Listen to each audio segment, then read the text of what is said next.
Our program continues with tape 2. How about this? Maybe there's something wrong with that metaphor, because notice it has to do with planes and transitions. It's an inherently dualist metaphor. How about if we say there is no inside and outside. There is no with or without. You just use what you've got. Whatever works should be used. I spent time in India and visited all these people and so forth and so on, and I just became convinced that unless you were predisposed to believe in this stuff, that it would never carry you where you wanted it to. And one thing about psychedelics, you don't have to be predisposed. It doesn't work for those who believe it works. It works for those who think it doesn't work. Then one last point, and then we'll go on. There's a story, maybe some of you know this story, of a man who lived by the side of a river, and he wanted to cross the river. So he practiced a siddhi of levitation so that he could walk across the water. And it took him 40 years to perfect this siddhi, and finally he could cross the river. And Buddha was preaching in the neighborhood, and the guy came to him and he said, Master, look what I've achieved. I can walk on the water to cross the river. And Buddha said, yeah, but the ferry costs a nickel. And that's the thing. I think we're not going to be able to replace this tool without wasting so much time in the act of replacing it that Armageddon will catch up with us. I think we have to humble ourselves so thoroughly that you have to admit that you can't get where you want to go unless you form a partnership with somebody whose idea of a good time is growing in a cow pie. And if you're willing to partner up with this humble member of the ecosystem, then you and it can fly to glory. Have at it.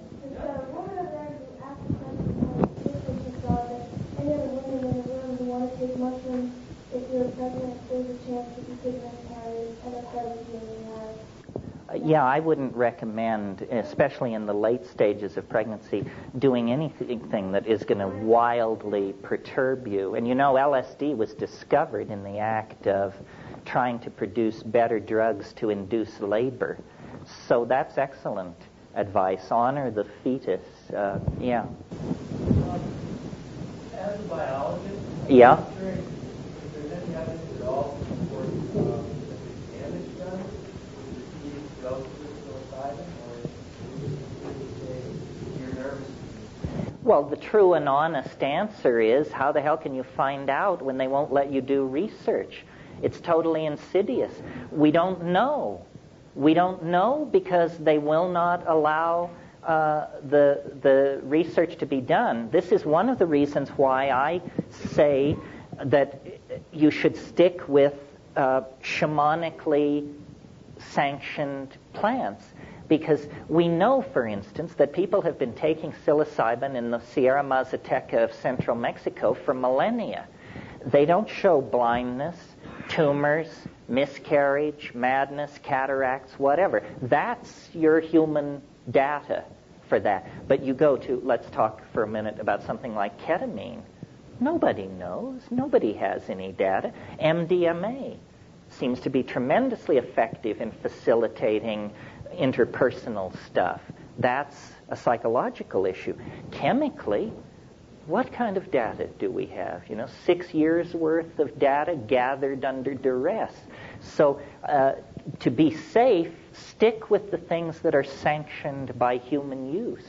And then, in some more enlightened future, we will explore these synthetics and find out just what the parameters are. Yeah, finish up. With the natural systems, mushrooms or peyote, because it's a natural thing, needed doses of that are not going to. No, I'm not saying that. I'm saying take things which have been sanctioned by human usage. I mean, how about a plant like Strychnos nox vomica? I mean, you're dead in a minute and a half.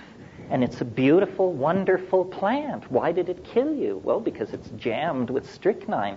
No, it's nothing about its being a plant. It's about having a repeated history of human usage. That's what sanctifies it. Yeah, the lady in magenta. First of all, I'd like to respond to the woman who's sitting over here. I deeply respect your position there because many times in my own search for consciousness, I've wanted to not have to depend on an external catalyst to catalyze my growth in consciousness. But I would propose that you think about one thing, and that is, I studied plants for the last 23 years, plants as medicine. And what I noticed is that there is a particular co-evolution that happens between the plant and the human. And so what I started taking for granted at one point that the mushrooms were going to catalyze the same kind of consciousness that they always had. But not only do the biological climatic situations determine what is going to happen to that mushroom, how it's going to affect your body, but I think that all species are changing consciousness at the same time. So what the generations of mushrooms might have given me years ago when I was 18 years old, that whole species as a whole might be prepared to teach an entirely different, more evolved lesson at this point. And so I'm just trying to catch up a little. That's really an interesting point. I mean, it never occurred to me, but somebody brought it up to me. They said, have you noticed that the trips are changing? And once you do ask yourself this question, it does seem to be so. And I don't know whether that's a deep assertion. I'm not sure exactly what's going on there. For instance, this goddess thing, I don't think people gave the goddess a thought in the early 1970s, late 1960s. Now, people have, some of the least likely people report intense encounters with the goddess. So is it amplifying the general mindset of the society, and so there's more goddess stuff there? Or I don't really know. It's a very interesting question. There are more questions than answers. I mean, this is definitely wide open stuff. Yeah. You discussed our sense into health, which certainly makes sense, is a believable description. And you suggest the use of psychedelics of psilocybin as an antidote to that. But I have trouble seeing a cause and effect relationship as far as what our use or more widespread use might lead to in terms of veering this path. We're trying to restore the relationship of ego to the other components of the psyche that existed as recently as 12,000 years ago. The ego has become a deadly growth in the historical societies, exacerbated by the phonetic alphabet, monotheism, modern science. This is like you're getting sicker and sicker and sicker as you lay these things on. And so the idea is that if we could restore the original diminished role of the ego that it had for that period, however long it was, that we could begin to solve our problems. Because the problems which face us, put very simply, are going to demand sacrifice. And sacrifice is what the ego doesn't want to hear about. I mean, when you go to somebody and say, look, to save this planet, we're going to have to redistribute income radically. That means everybody in this room is going to have less. We're going to have to honor a whole bunch of cultural positions that we previously just were going to bulldoze over, and so forth and so on. So it's the diminishing of ego by any means necessary that lies to getting any grip on our problems. I mean, if we continue as we are, I think we have probably less than 30 years before life is irreconcilably screwed up. Nobody believes that the future is rosy and wonderful. I mean, if you go to the people at the World Bank and the IMF and these people who are straight, suits, all of them, they have a set of curves which would stand your hair on end. When they propagate the curve of population, the curve of toxification of the environment, the curve related to the ozone hole disappearing, you see, it's finished sometime in the next 50 years. They don't talk about this because they don't want to panic the vast numbers of people who just go to work and raise their kids and pray somebody smarter is doing something about all this. But they don't believe there is any kind of normal future. And I don't either. I think that it's business as usual is not on the menu, folks. We're either going to go into an era of immense resource scarcity, regimentation, governmental interference in our lives, tremendous propagandistic efforts to make us do one thing or another, or we're going to pull the plug on scientism and its stooges and the institutions which feed it. Capitalism is an interesting problem, more easily discussed now that communism is out of the picture. Capitalism is as anti-human a philosophy as you can possibly conceive, because at this very moment we should be consuming less, manufacturing less, selling less, transporting less. And what's the battle cry? Free trade everywhere. What does free trade mean? It means my right to come to your country and sell the most outlandish junk you've ever seen, and you will have no right to turn it away, because in the name of free trade, crapola has to go everywhere.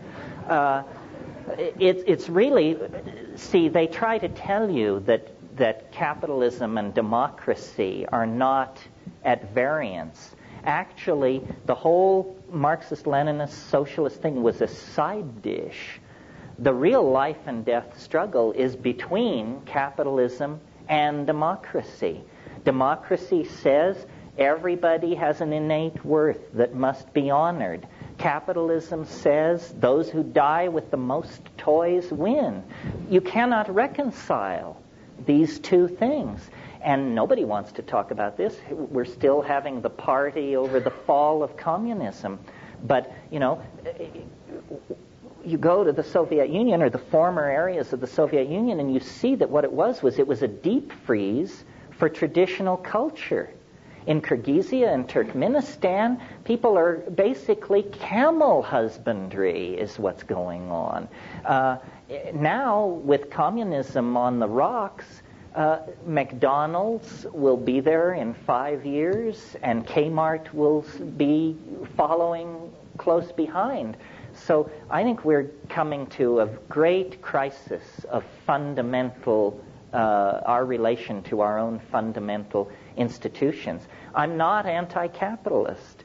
I think capitalism needs to sever its connection to materialism. This is, again, why virtual reality is interesting. You sell things made of light, not made of beryllium, metal, brass, steel, and wood, but light. We've got all the light we need, but we have to stop making things out of stuff, or we're not going to be around to tell the tale. That in order to get anywhere, we have to have a major shift of values. Yeah. You're suggesting that a way to shift our values is the same as logical psilocybin, which I don't disagree with. But your model has been that everybody in the culture participated in this and were able to shift their values simultaneously and so to cooperate. Are you suggesting, is that the necessary outcome in this case? No, I think that, revolutions are made by percentages. If 15 or 20% changed, then the example would spread. You see, we are not, psilocybin is the easy way to awaken. Take a psychedelic plant and have an experience and get your act together. But the future is full of sledgehammers. It's not going to end with a whimper. It's going to end with a series of thuds and bangs. It could begin almost any time. I mean, we could get a hot, muggy day in Mexico City this summer, and 1 million people would die. This thing in Los Angeles is a wake-up call. It is going to get uglier and more chaotic and more crazy. There is going to be more starvation, more fascism, more dictatorship. It's unless we do something, until we do something. And how bad is it going to have to get before people say, we're doing something wrong? People dance on the Russians, but you've got to admire people who have the guts to say, we did it entirely wrong, 100%. I mean, can you imagine in this country being able to say, it may be coming. It may be coming. This character from Austin is a peculiar item in the mix. I for years had a fantasy speech, which I always imagined that I would somehow end up giving. But it's the speech where you say, my fellow Americans, you have been lied to, screwed and abused by these two criminal parties for 100 years. And your only hope is to overthrow the Republicrats and create a decent world to live in. Well, no Republican can make that speech. No Democrat can make that speech and be credible. It has to be somebody who wasn't in bed with either of those forces. So I'm not at all pleased by who apparently will bear the mantle. But on the other hand, if change is what we need, then it's probably not going to be a candidate that you and I can embrace. It's going to be some oddball. So, we have to recognize it when we see it coming. Yeah. A couple of things. First of all, it seems to me, in an attempt to place the spatial or temporal context which he puts his experience, you have to realize what the assumptions are that go into that. We don't even know what this is. No, we don't know what it is. Try to place it into a temporal spatial mode. And it seems to me that it serves us better to leave the question open and have the experience, and let the experience tell us what it's about and where we need to go. Yeah, the great thing about it is it can talk.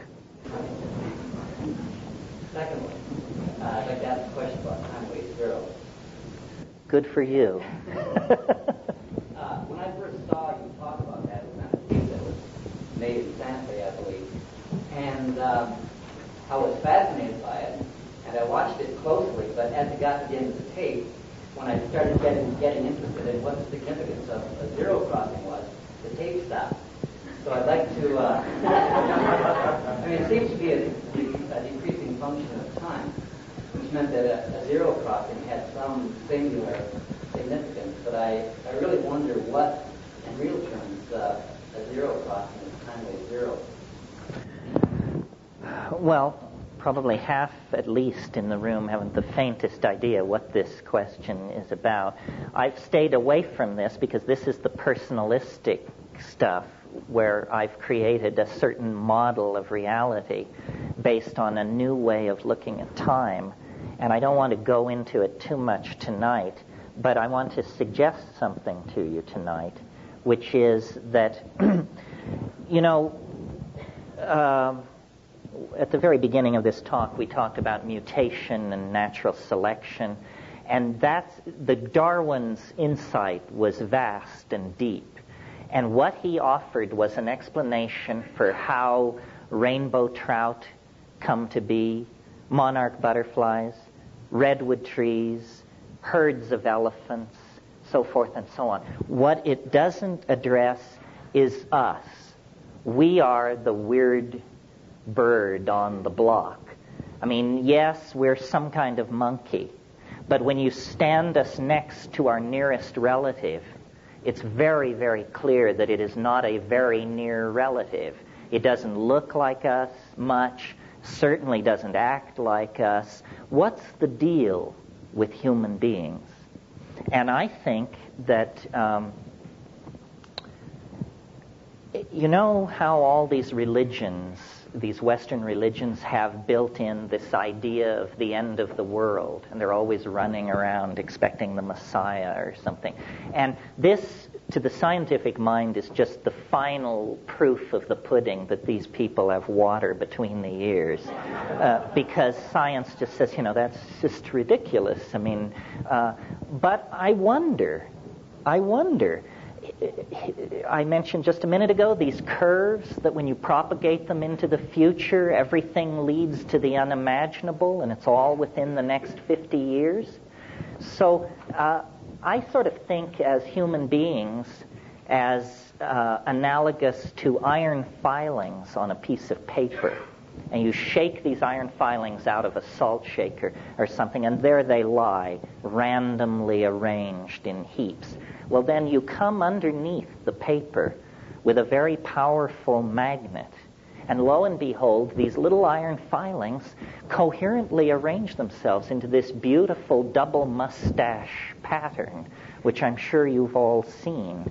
Well, I think that there is an enormous punchline to the historical process that very, very few people suspect, and that what history is, it's what happens to an animal who falls under the influence of a kind of strange attractor, and that we are being pulled into a well of transformative intentionality.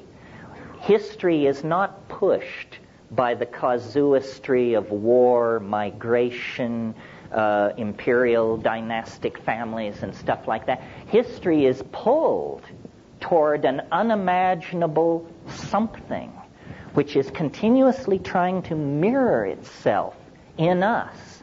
This is why these Egyptians said, I don't know what it is, but I just think we should really build a big, simple building.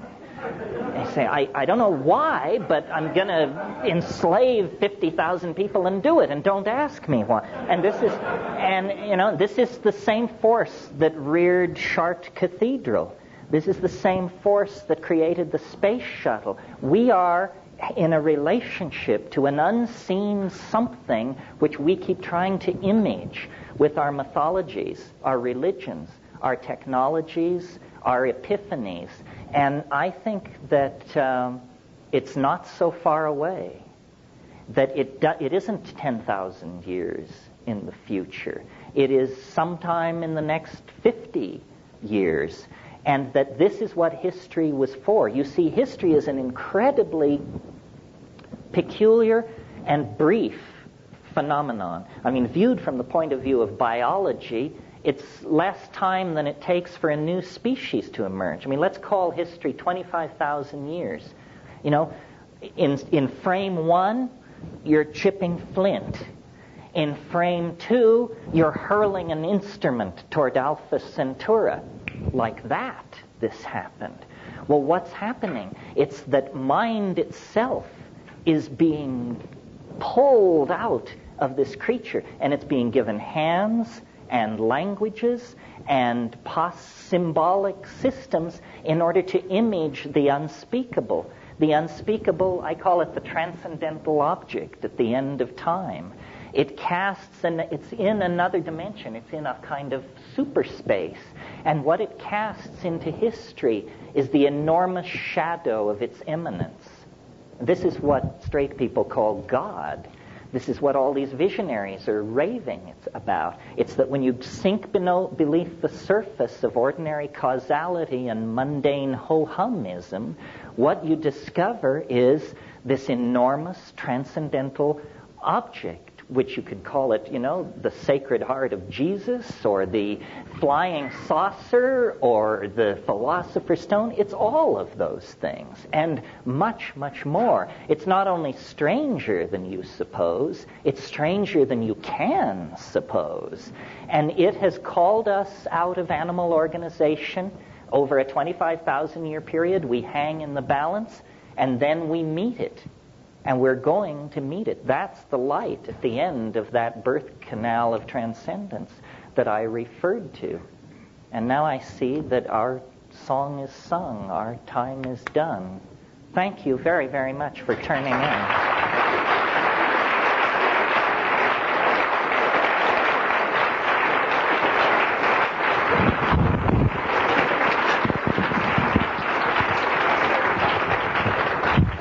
Thank you. If you're interested in participating either day, you can just show up at 10 a.m. to this place, Saturday or Sunday. Many blessings. Yeah, we'll dig into this deep. In the interim, I think that it's worth taking the time for everybody to just make a very brief, very, very brief statement about. You don't have to say who you are if you don't want to, but you can say what you're hoping for or why you're here or what your agenda is, just so that if it turns out we're 80% shrinks or, 80% ceramicists or something, then we turn it that way. And those of you who are undercover, please stay undercover so you don't alarm anybody. Especially me, right? So why don't we just start and go across in some reasonably logical fashion, which, yeah. We don't want to record this. No. Well, that tells you what you're worth, doesn't it? Oh, true. No, let's not record it so people... And also, I had at one point thought I would be an art historian. That was one of my real obsessions. So I had enough art history to be trained in, recognizing the evolution of motifs, how one artist passes on techniques and conceits to his students or his imitators, and all this art historical stuff. And I also had been very interested in Jung. And none of this seemed to explain the content of the psychedelic experience. I would get in there and say, well, how come I'm not seeing A, archetypes, and B, things which somebody else, I don't know, Dali, Ensor, Caravaggio, Bosch, somebody should have seen this stuff and gotten it down.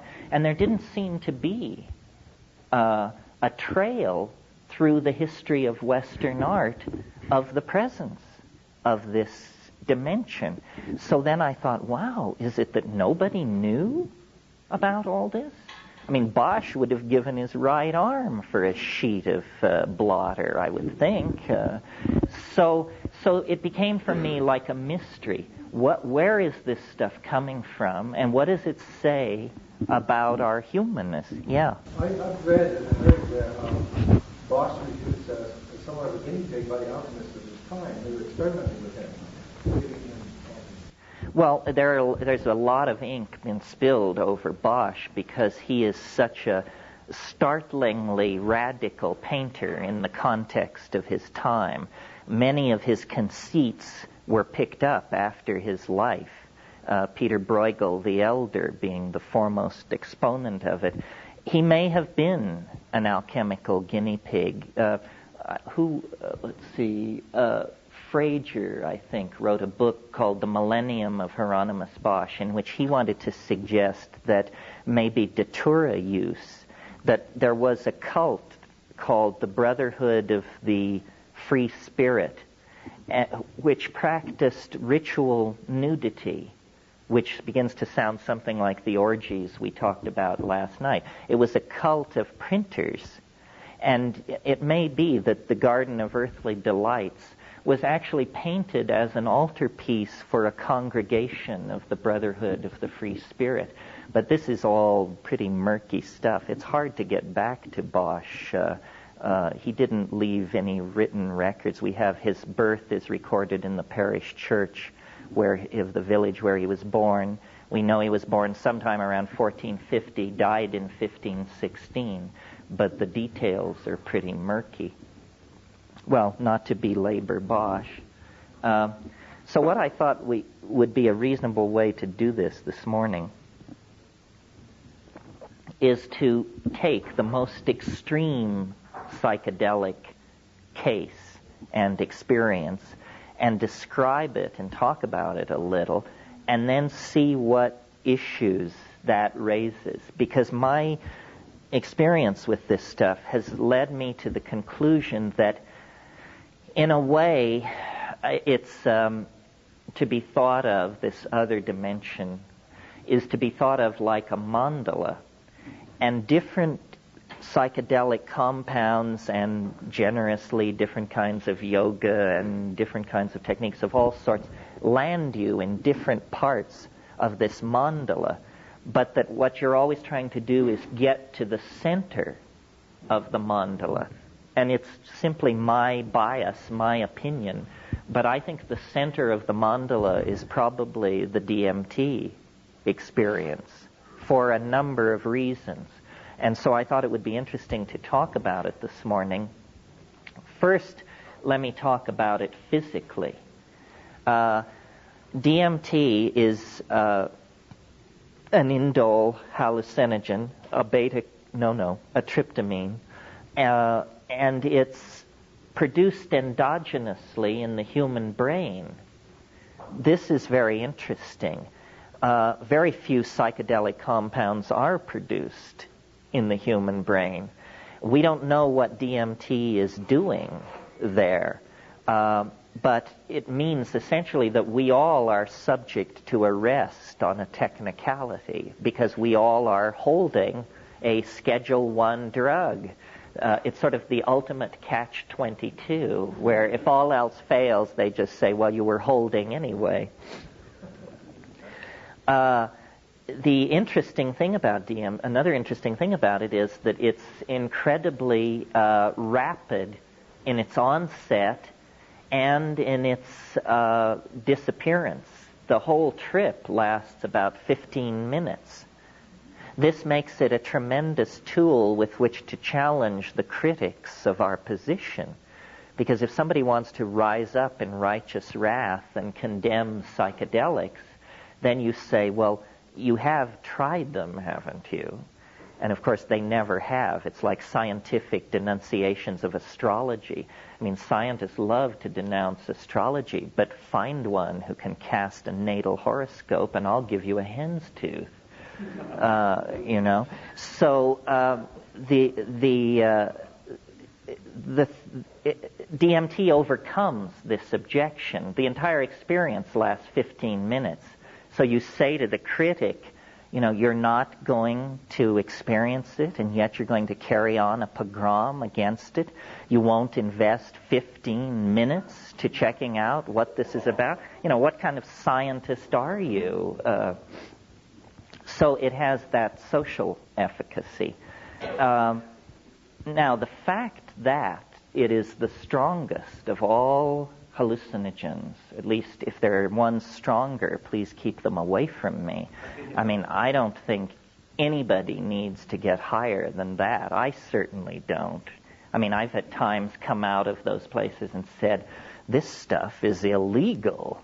It breaks cosmic law. Of course, then Tim Leary told me that cosmic laws are only local ordinances anyway, so it didn't really matter. Okay. Well, good question. Yes, it's the commonest of all hallucinogens in nature. It occurs in many grasses, Phalaris tuberosa, Phalaris arundinacea.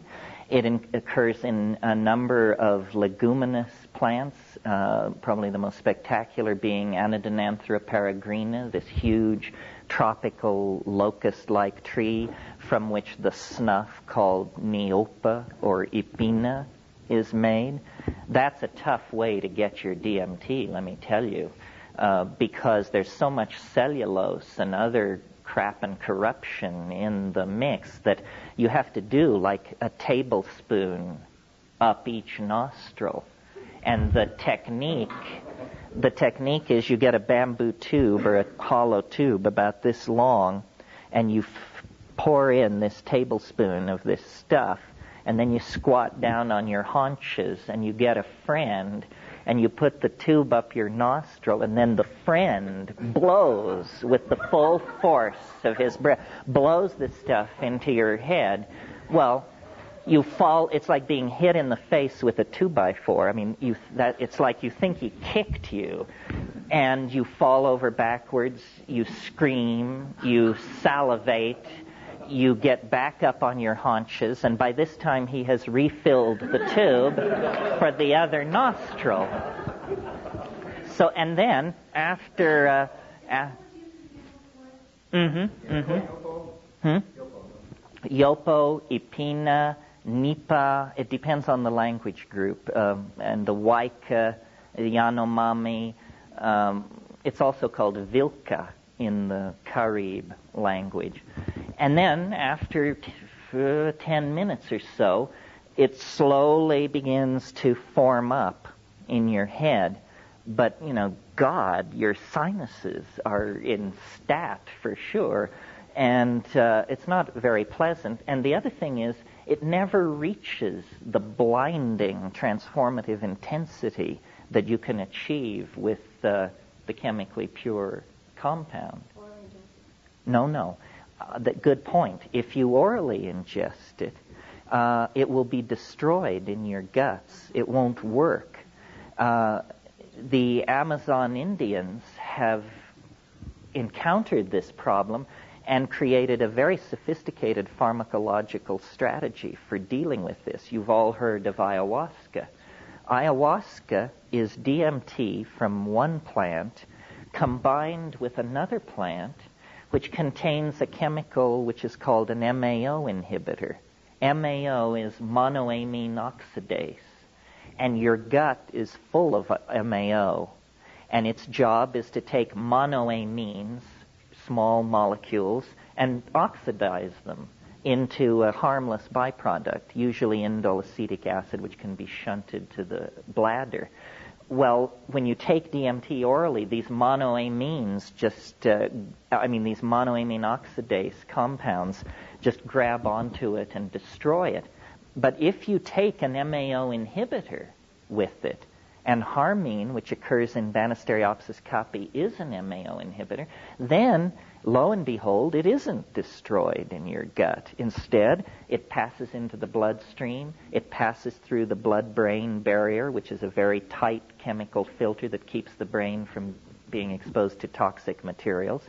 But these drugs can cross that barrier. And then, what the ayahuasca experience really is a slow-release DMT trip that instead of taking 5 minutes, takes about 2.5 hours. And if you really know your psychedelics and your breath control techniques on ayahuasca, over an hour or so, you can work yourself to a place where you say, Lordy me, it looks just like a DMT flash. And it does. But you've had to do some hard climbing to get there. With DMT itself, once you push the start button, there's no stopping it. And I think it's worth describing it. How many people have had this experience? Well, so they can somewhat anchor it. It's very subjective, obviously. But I will describe what happens to me, and then we can work out from there. One point that I want to make about these things is that the great strength of the psychedelic possibility is it's democratic. It isn't that people of great spiritual advancement attain these states, or people who have studied under some lineage. It's truly available to everyone. And when I had my DMT experiences, I realized, either I am incredibly special, which there's no other evidence to support that, or this is something which can happen to anyone. And that's the more interesting possibility. After all, if it can only happen to very, very special people, then that lets most people out. But if it's generally available, then it's big, big news about the human condition. Yeah. Before you the Indians found these complicated ways to use these substances remains a mystery. But how did they find it in the human brain? How did they find DMT in the human brain? Interesting question. You mean how did they prove it across the blood-brain barrier? No, I think he means how did they find that it was endogenously produced? Well, I think they were studying, the group that did this was at the University of Louisiana, Christian and his group, and they were studying fast reactions in the brain. And for fast reactions, you have to look at chemicals that can go through some kind of cycle of structural change and return to their 0 point very, very quickly. Their original thought was that DMT mediated attention. I mean, I'm talking to you right now. Suppose there were a loud noise over here. We would all immediately project our mind onto the source of the sound. They thought that that was a neurological function mediated by DMT. Could be, I'm not sure. I suspect it has more to do with the chemistry of dreaming. Once they discovered DMT and began to track it, they discovered that there was a circadian rhythm, means a daily rhythm in its production in the human organism, and that it reaches its greatest concentration in the brain around 3:30 a.m. in most people. Well, this is when the deep dreaming and the high REM states are really chugging. And I suspect, I mean, lucid dreamers may want to argue with this, but I suspect that every night we go deeper places than we can ever speak of, that ordinary dreams are right on the surface of consciousness. Big lucid dreams are an inch deeper, but I think we go 100 feet down every night into places where you cannot say anything about it. Yeah. I wanted to ask you about availability of DMT and for people who can't get yahe, and I heard you talk about the soda excretion. Let's make that perspiration. Well, it's practicality for people who live in the States and can't go to the Amazon. It's hard as hell to find DMT. And this is a puzzle, because if you look it up in a standard work on organic chemistry, it presents it as a trivial synthesis, much more simple than LSD, which it always presents as quite a difficult synthesis. But when you actually talk to workbench chemists, it's tricky to make DMT. It's especially tricky to carry out the final crystallization. So what you're usually offered in the underground is some kind of muck, which looks sort of like maple syrup half gone to sugar. I wouldn't get near that, actually. It means they botched their synthesis. What you're hoping for is a white powder. However, in 30 years of chasing this all over the world, I've only seen it as a white powder a couple of times. Usually the synthesis has fallen slightly below that standard, and what you get is a pale yellow powder, sometimes a pale rose or pink powder, and then the real rough trade is orange. And this is what if you've seen it, this is probably what you've seen. It looks like orange mothballs, and it has the smell of indole, this very sharp smell, which if you're not a chemist and you've never smelled indole, when you reach in your mind for what is this like, you'll say, well, it's sort of like mothballs. Not quite, but it has that same sharp chemical, and this is what you're going to smoke, see. So a lot of people beef about that and say, well, it's like smoking burning plastic. Más o menos, but it is a little bit like that. The other objection to DMT that has been around since the 60s is people say it destroys brain cells. There's no evidence for or against this, but I would submit to you, especially the people who are neurophysiologists can argue with this if they disagree, but I think an excellent index for the low toxicity of a drug is how fast it clears your system. And DMT clears your system in about 15 minutes.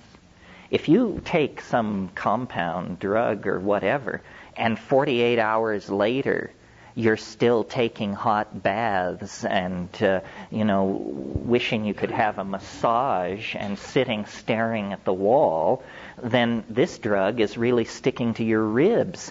It means that your metabolic pathways have no way of dealing with it. They can't grab it here, they can't grab it there, and it takes a long time to leave your system. An example of this in the pseudo-psychedelic domain would be ketamine. Ketamine, the experience lasts about 45 minutes, but 48 hours later you can feel your knees suddenly go rubbery, or you can have what are technically called fugue states, strange states of disconnectedness from what's going on around you. This is not a very good advertisement for a drug. Here, this woman, and then you. I'm just curious with the ayahuasca, how much you think to take a day to get the sense of experience? Well, less, because if you smoke DMT, the dose is approximately 50 milligrams, which is like the size of a kitchen match head. If you combine it with an MAO inhibitor and take it orally, you can probably get away with about 35 milligrams of DMT and 100 milligrams of harmaline. Now, harmaline itself is sometimes described as a psychedelic drug. I really think this is sort of misleading. You will have hallucinations if you take pure harmine, but only at doses approaching the toxic dose. Many compounds will give you hallucinations approaching the toxic dose. Bee venom, rattlesnake venom, stuff like this. That doesn't mean it's a hallucinogenic drug. It means you're dying. And you should take steps to correct the situation. Now, yes? You said that there was a short transit time, but how long does the memory of that experience last? Because that would indicate to me that there is still a presence, and perhaps a homeopathic dose at that point, in the mind, in the brain. Well, DMT, one of the things that has caused me to think that it might have a role in the chemistry of dreaming is that one of the frustrating things about it is you have this experience, without doubt, the most bizarre, appalling, peculiar experience you could possibly have. That's at minute 2. At minute 5, you're raving about it. At minute 7, you can't remember it. And so it's literally like gold running through your fingers. You say, this is the most amazing thing. This is the most amazing thing. This is, what am I talking about? And you know how you can have a very engaging, complex dream, and the alarm goes off, and by the time your feet hit the floor, you're grasping for it. And it's literally melting before your eyes. That's a very DMT-like presentation. The way a dream melts away is the way a DMT trip melts away, at the same speed. Well, over time and using tricks, you can drag a certain amount of data out of it.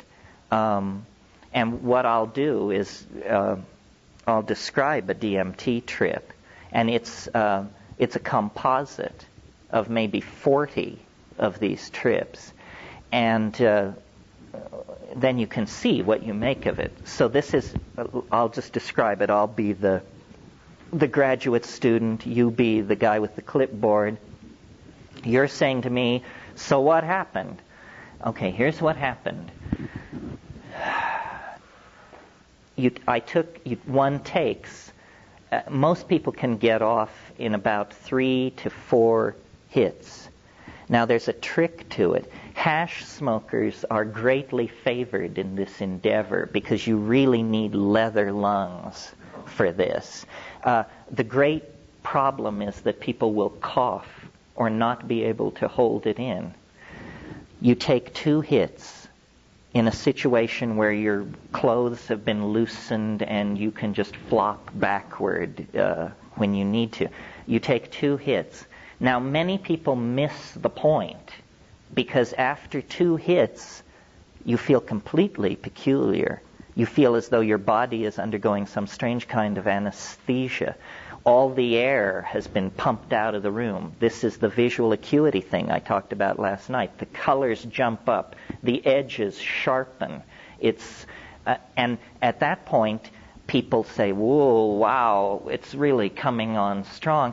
And then what you have to do is you have to take one more enormous hit. And this separates the intrepid from the casual, believe me. Because most people, and the facilitator doesn't want to lean on the person. You say, damn it, take the 3rd hit. And saying, no, I feel completely weird. Say, I know you feel weird, but take the 3rd hit. Well, if you can coax somebody into that, then what happens is you close your eyes and you see the ordinary warm brown back, closed eyelid scenario. And then these colors begin racing together. And it forms this mandalic, floral, slowly rotating thing, which I call the chrysanthemum. This is a place in the trip that you want to see as you go by it. The chrysanthemum forms, and you watch it for like 15 seconds. If it doesn't give way, then you didn't do enough. You have to do more. One more hit usually will do it. Well, then what happens is it like physically propels you through this chrysanthemum-like thing, and there's a sound like a saran wrap bread wrapper being crumpled up and thrown away, that crackle. A friend of mine says, this is your radio intellect leaving through the anterior fontanelle at the top of your head. I don't know what it is, but it's something is being... Yeah, right, that's what it is. And then there's this very defined sense of bursting through something, a membrane. And on the other side, and this is now, remember, my experience, on the other side, as you break through, there's a cheer. There's a whole bunch of entities waiting on the other side. And they, that Pink Floyd song, The Gnomes Have Learned a New Way to Say Hooray. Well, it's that place. It's those gnomes. And you burst into this space, and they're saying, how wonderful that you're here. You come so rarely. We're so delighted to see you. And one of the things about DMT that's really puzzling is, in a sense, it doesn't affect your mind. In other words, you don't change. For instance, if you take ketamine, the very first thing you notice before the trip hits is you notice that you no longer are anxious about having taken ketamine.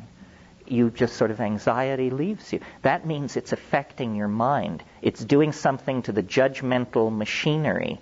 DMT doesn't lay a hand on the judgmental machinery.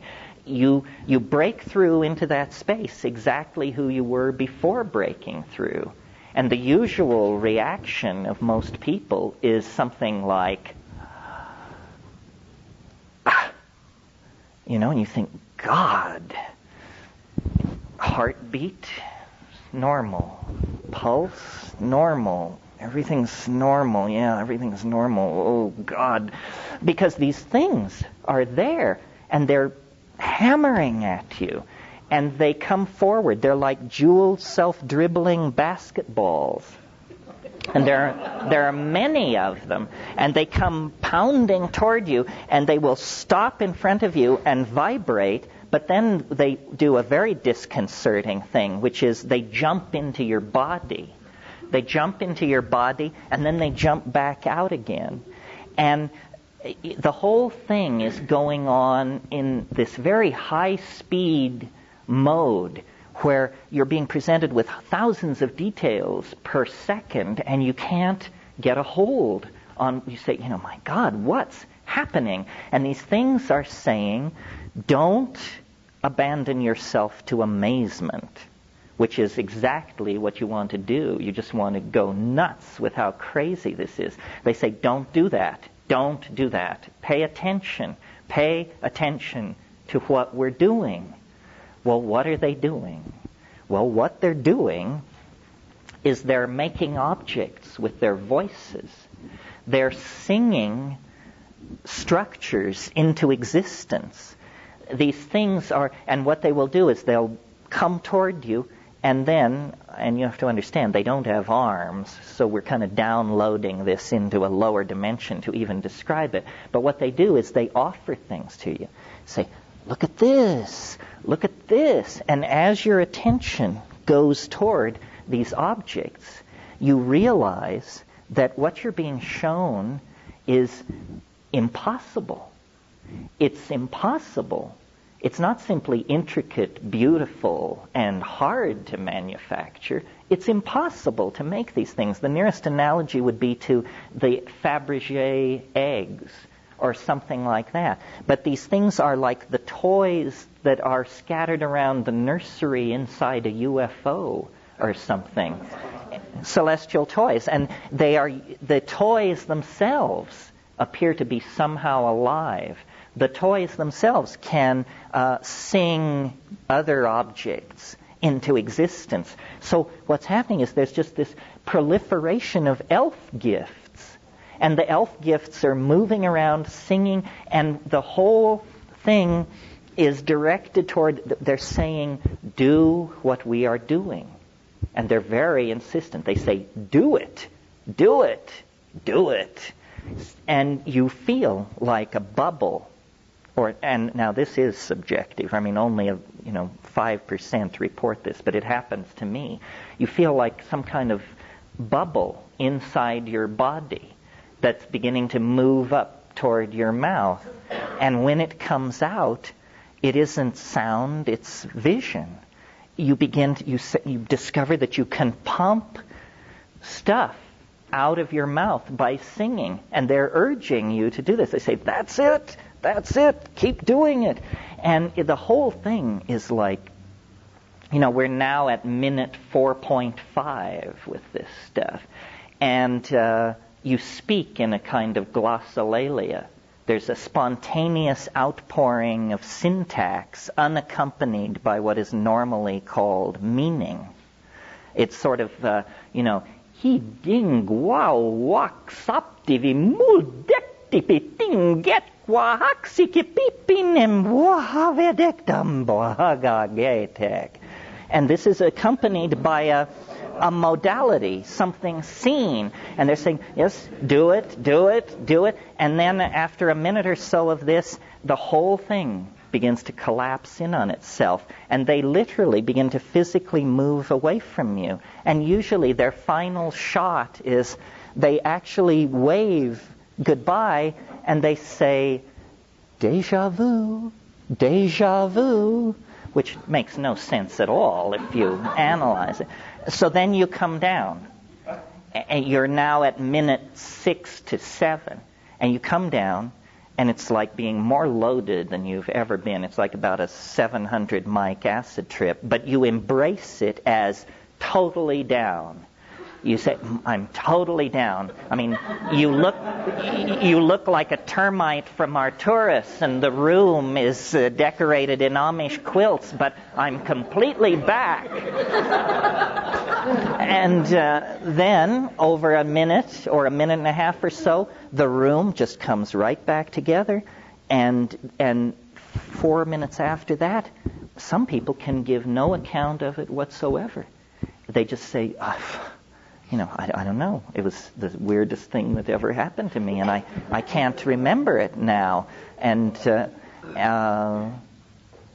so that's the basic run-through. Now, a lot of stuff is going on in there.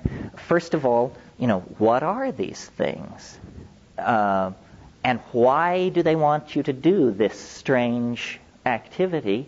And what's so great about it? Well, well, first of all, who are these things? We can, be good scientists and make a list of the possibilities and then see which seems more likely. They could be a disincarnate race of hyperdimensional dwellers who live in some kind of parallel continuum just over some kind of energy barrier, and they're there all the time. You do have the feeling that they're there all the time, that it's ongoing, that you have just cut into their scene. So that's one possibility.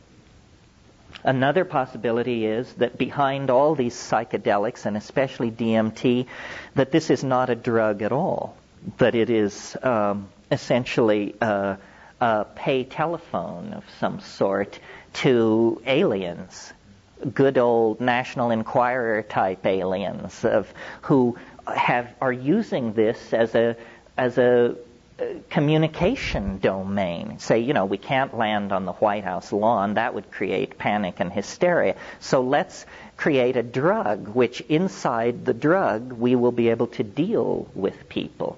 And I was hoping that John Mack, who's an expert on UFO abductions, would be here this weekend. I expected him, because I think this whole abduction thing is not going to be illuminated until they start giving abductees DMT and saying, so is this what happened to you? Was it like this, or was it completely different? Well, so then those are the two possibilities that I sort of dealt with over the first 10 or 15 years of thinking about this.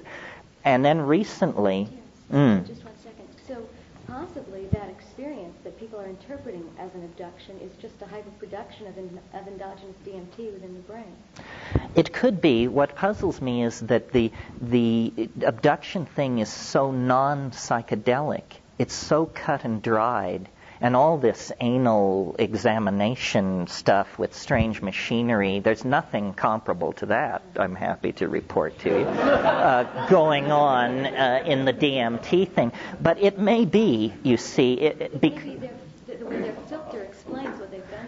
Well, I'd be interested in looking at the possibility that DMT, under normal or abnormal conditions, could be sequestered in the human brain, and then some unusual stimulus or stress could cause it to suddenly be dumped. And I want to share that there have been some migraines that I've had where, what you just described about the colors coming in and the chrysanthemums happened, and it's been so fascinating. I've completely forgotten about the pain about it and just watched it for hours. Well, until I guess I fell asleep, but it sort of struck a note, and I was always under a lot of stress when I got the headache in the first place, and there seemed to be a lot of brain things going on with the migraine in the first place. So I'm wondering if that... Yeah, that's an interesting possibility. I also have migraines, or the kind called cluster headaches. And yes, a lot of the nice thing about DMT is that it's painless, but the sense of being split open and of the traveling scotomata, as they call these hallucinations that migraine people see, it's related in some way, yeah. May I bring science into this a little bit? Sure. It involves this principle that is characterized or called phasing, but its basis is sort of what happens on the subatomic level between matter and energy. Turns out there's no fundamental particle. At that level, you have this dance between matter and energy. Energy coalesces into a bit of matter, which then becomes energy. And you can look at this matter-energy relationship as having a wavelength or frequency associated with it. Now, granted, this happens on a subatomic level, but if there's something comparable going on a level at which we seem to exist in physical form, and it seems to me that there has to be something akin to it, that it may be that we as beings are sort of tuned to a frequency range, in this particular form, and that somehow it's possible to shift that or expand it so that what we're actually experiencing is a broader range of frequencies, or sort of a shift in wavelength. And I think some of these experiences can be at least explored, in that context. There's so much that we don't know. Ain't that the nature truth? Of this cosmos that, but we can extrapolate to some degree. At least we can use this to take journeys and explore possibilities from what we do know in science, for example. What happens on a subatomic or on a quantum level? For God's sake, the language of these people is sounding more like sorcerers these days than science. Mm-hmm. And we do seem to at least believe from the evidence that we see that there is this matter-energy interchange on a very fundamental level. Now, if something akin to that is going on a macro level, there may be this principle of phasing in which we either shift our tuning or we expand it to include a larger spectrum. Yeah, I think that that's a very interesting avenue to pursue, this thing about frequency. Somebody told me one of the great things about this job is you hear a lot of weird stories. And somebody told me a story recently about, it didn't involve DMT, it involved LSD, but this guy and a friend of his took a quite large dose of LSD, larger than they intended, and they went to a party. And they were so loaded by the time they got to the party that they realized they could not function as partygoers. So they just moved into a corner and sat with their backs to the wall and watched this party rage in front of them. And after about 20 minutes of sitting there, they both simultaneously noticed, it was a dance party, noticed that the music was sounding really strange, and everybody was moving very slowly. And as they watched, the thing came to an absolute halt, and people were just frozen, and there was absolute silence. And at that point, the door at the other end of the room swung open, and an elf entered the room and moved among all these frozen people, and then left by the door he came in. And they both saw this, and they said that they could tell that it was that the people in the room didn't know it happened, because for them it occupied a microsecond. But this thing that was, in Carlos Castaneda, who God knows is not the world's most reliable reporter on these things, nevertheless, there is this thing about stopping the world. So maybe it's something like that there is, as you suggest, a frequency phase. Yeah. This sort of leads into the third possibility having to do with the origin of these things. And in a sense, this is the hardest one to swallow, but in another sense, this is the most conservative, in some crazy notion of conservative, the most conservative explanation. Because, yeah.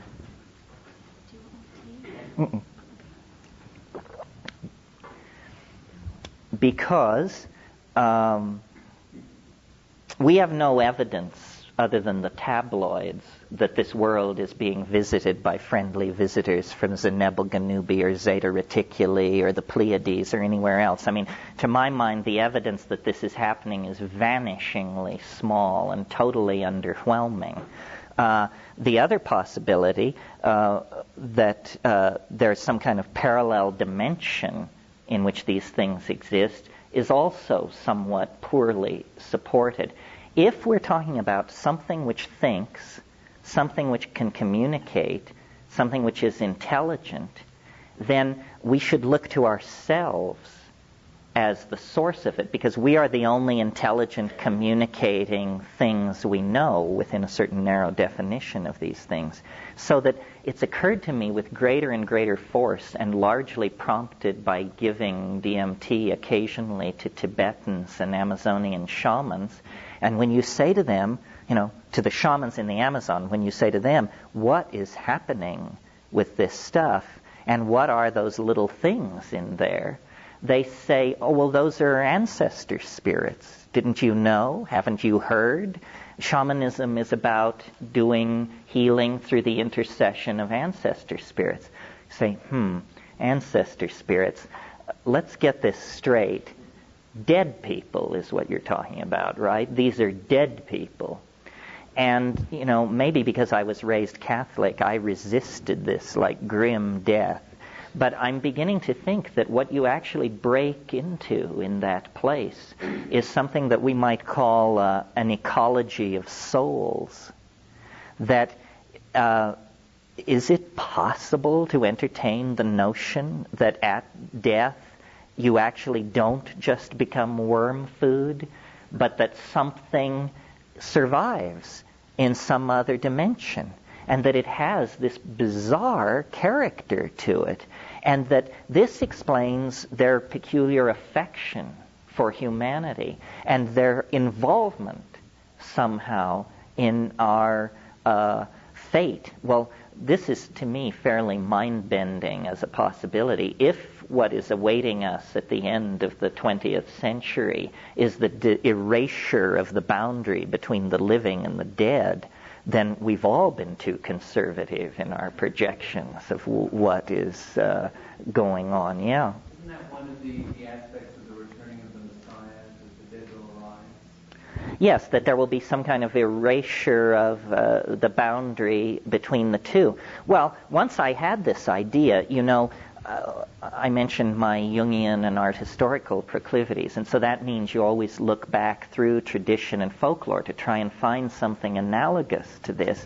Well, there ain't much, but there is one area that seems suggestive to me, and that is, as you all know, the Irish are a fairy-haunted race. They're also an intoxication-obsessed race, at least in stereotype. Well, it turns out that you probably all are familiar with the notion of purgatory. Purgatory is the place where you have to spend a lot of time before you get to heaven if you're not bad enough to go to hell.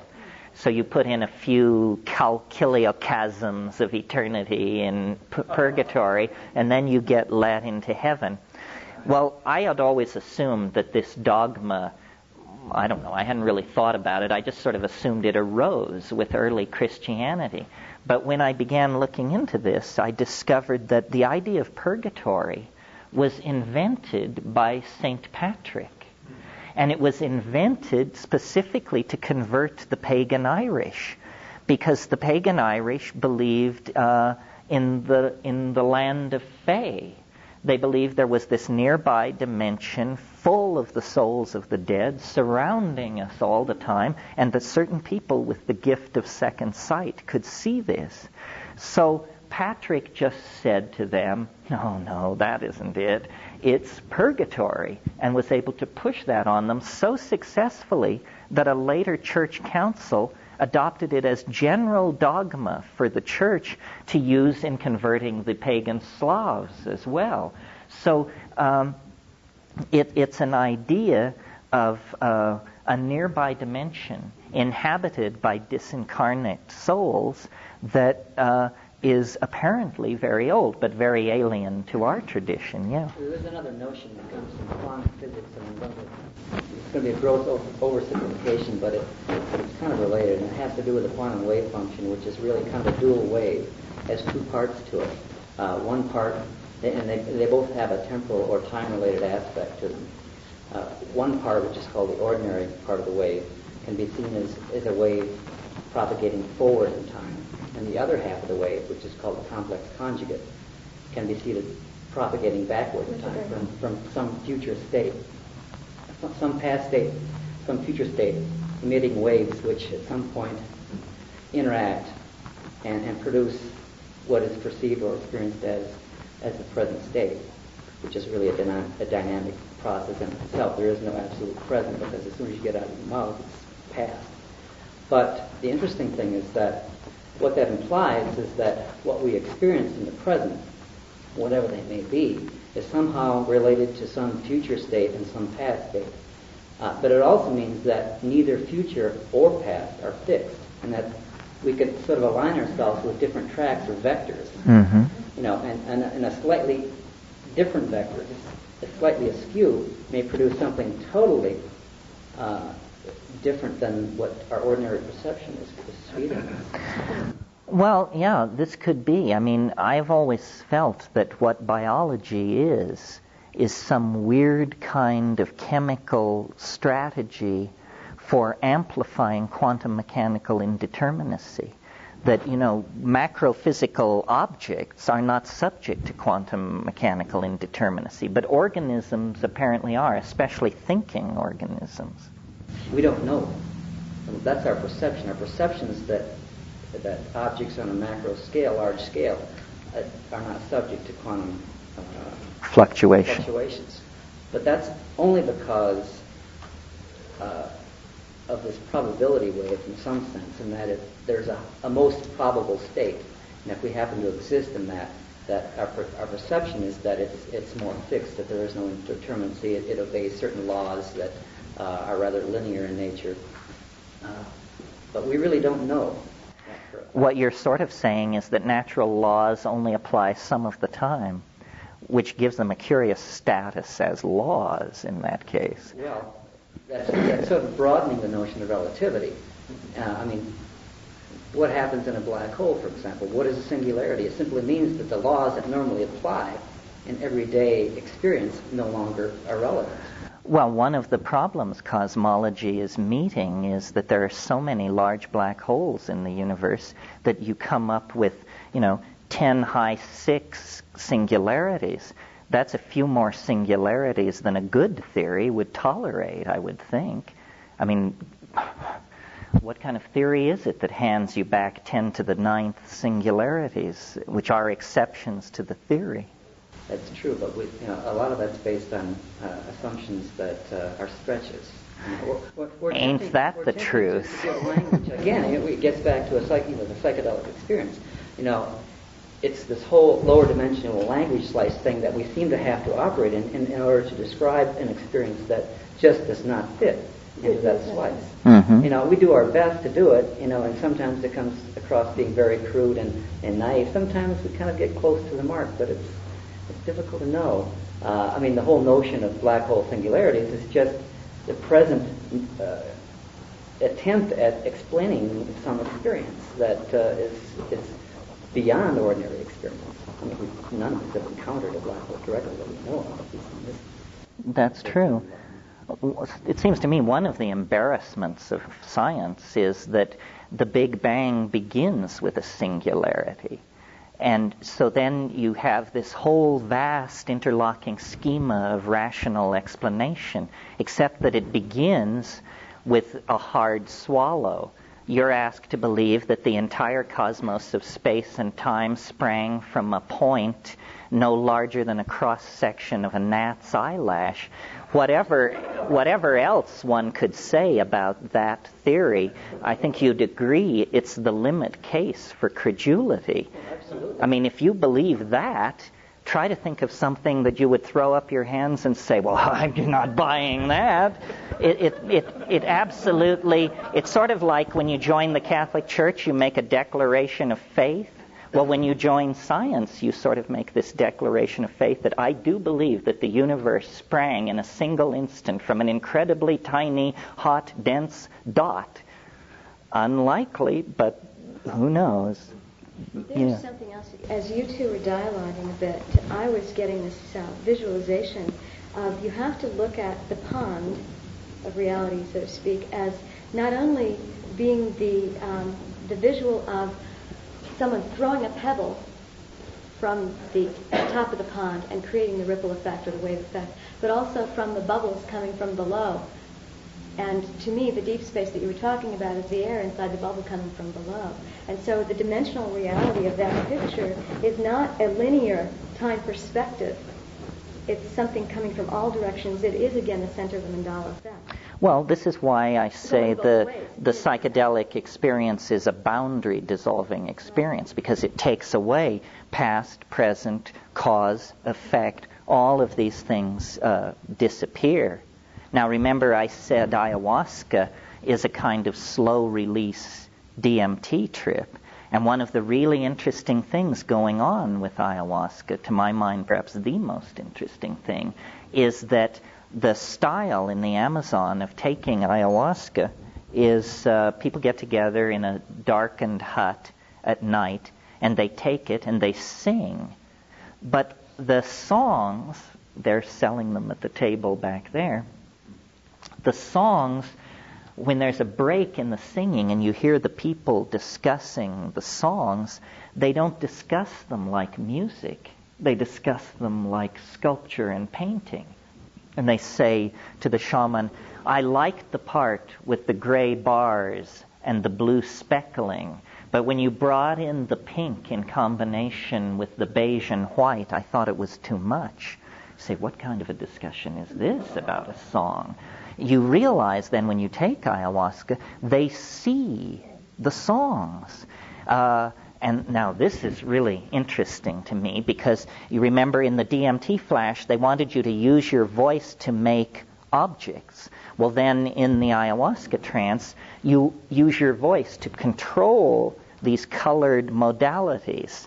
And the whole thing is done that way. Well, so then what it must mean is that the neurophysiology of ayahuasca somehow allows for the ordinary signal processing, which is being shunted into the audio pathway in the brain, is instead being shunted into the optical pathway. This is what's called a synesthesia. These things have been fascinating for hundreds of years to people. But the synesthesia means that, color, sounds are seen. Well, now, is this anything other than a neurophysiological curiosity? Well, I maintain it is, because I think that a language which could be seen would be a kind of telepathic language. If you've thought much about telepathy, you might have naively assumed that telepathy is you hearing me think. That isn't what it is, I think. Telepathy is you seeing what I mean. And it's not something which happens dramatically. It is a function of eloquence. First you have the speaker who is boring you to death. Then you have the speaker who at least holds your attention. Then you have the speaker of whom it is said, she paints a picture. It means we're moving toward poetry. Well, it's possible to imagine a transformation of the neural processing of language. It may be a behavioral possibility. It may not even require a gene shift, where then we would see what we each mean. There's this persistent idea promulgated by Robert Graves in The White Goddess, among other people, that there was once what he calls an Ursprach, a primal language, so emotionally intense that to be in the presence of poetry declaimed in this language is to see the poetry, and that this is what the lost poetics of the High Paleolithic were about.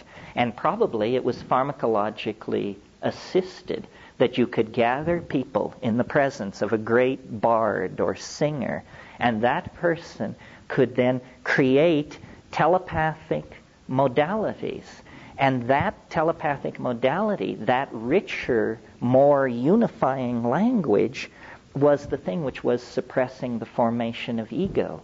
The ego speaks and hears through sound. The superego projects images and is perceived as images. Now, it's very interesting, at least to me, that in the pineal gland of ordinary human beings, there is a compound called adenoglomerotropine, which, when analyzed in inorganic, or just in the normal nomenclature of organic chemistry, turns out to be a beta-carboline closely related to harmaline. Well, is it possible that we are as close as a one-gene mutation away from a shift that would switch our processing of audio input into the visual field, and that then we would cross over into a realm of beheld understanding? And that this is the evolutionary leap that we're trying to make, that it's in the body not in the technology. In the body, there is actually going to be a one gene click to another channel, and then we will be able to see what we mean.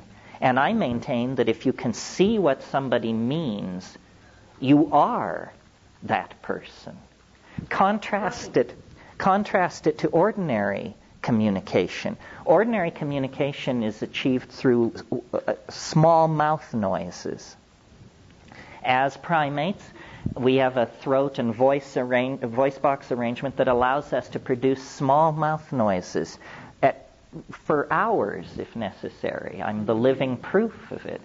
But it's not a very efficient mode of communication, because what happens is I have a thought. I look in a culturally sanctioned dictionary, which I have copied into my head. I translate the thought into an acoustical signal using my mouth, which moves across space, which enters your ears. You rush to your interior dictionary, and you construct my meaning out of your dictionary. Now notice that this process rests on a very shaky assumption. It rests on the assumption that your dictionary and my dictionary were published by the same folks in the same year. If your dictionary is different from mine, you will not correctly reconstruct my meaning, and we will have what we call misunderstanding. Notice how among us as a species, one of the most bring-down things you can say to somebody is, would you please explain to me what I just said? Because it means, oh boy, here comes trouble. Now you're going to find out that, people didn't understand you, they horribly misunderstood, and the communication is very provisional. The amount of noise in the circuit is huge.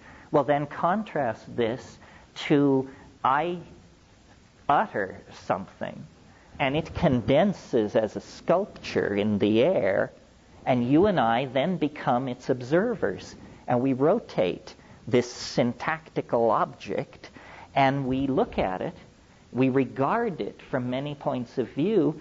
This is not ambiguous, or it's certainly considerably less ambiguous than this reconstruction from interiorized dictionaries.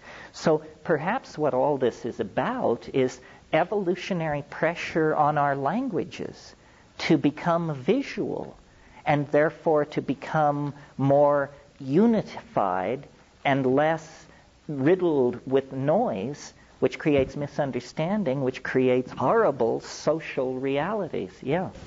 I'm just in the middle of reading a book called Holographic Universe. Oh, Michael Talbot's book. Uh-huh. He was talking about visual experiences being about 50% based on meaning and addition internally to what's coming through visually. So it sounds like we still have a transmission problem, translation issues there. Yes, although what you could do with a visible language would be very challenging. I mean, we could do many things with it. It's not a completely outlandish idea. In nature, it occurs. There's a wonderful phenomenon in nature which is worth talking about to sort of legitimate such a far-out notion, which is, as you all probably know, octopi can change color. This is one of those things you learn on those science specials on TV. This concludes Tape 2. Our program continues with Tape 3.